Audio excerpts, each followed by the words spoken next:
Good evening, everyone. I'm Edward Token, and this is my segment.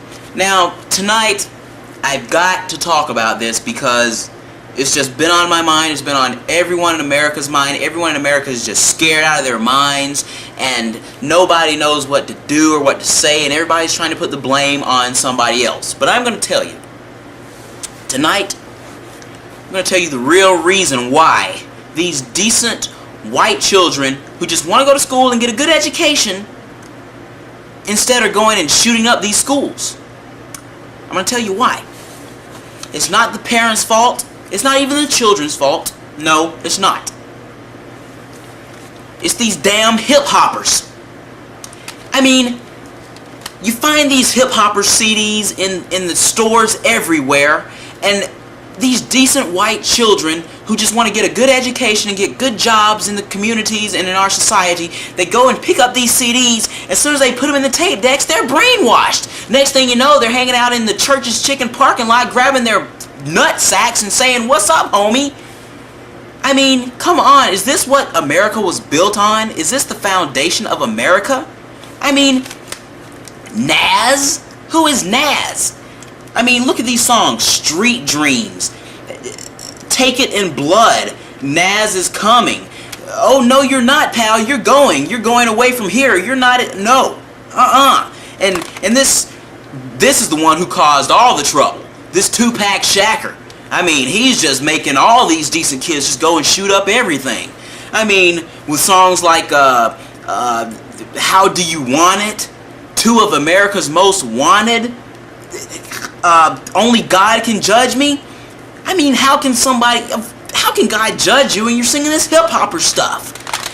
And this is the one who has been causing the trouble to this day. This Snoop Doggy Dogg. I mean, come on.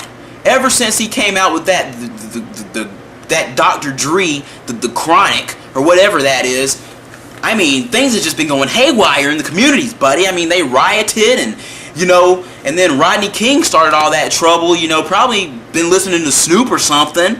I mean, come on, people. Look at these songs. Gin and Juice Part 2. He shouldn't have had the chance to make Part 1. I mean, talking about alcohol, it's influencing kids to drink. And still a G thing? $20 to my name? Snoop, you need to put $20 on a tuition fee or something and go to school. But no, you'll probably go in there, have all the white kids shooting it up and grabbing their nutsacks and saying, "What's up, homie? It's still a G thing. Let's go hang with Dr. Dre and the Fly Posse and smoke some Chronic." I tell you, people, it's not the kids, it's not the parents. You can't blame it on society. You can't blame it on what's on television except for these hip-hopper videos. It's just these hip-hoppers, these albums, these CDs. I mean, and then the video, well, okay, you can't blame it on TV because the videos are worse.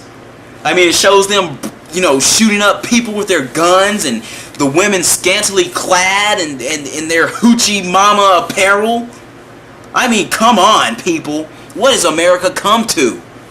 I mean, I tell you, you better be glad this Bill Clinton's in office because, hey, when he gets out, buddy, I mean, if we get a good president in there like a George Bush or a Ronald Reagan, this hip-hopper mess is going.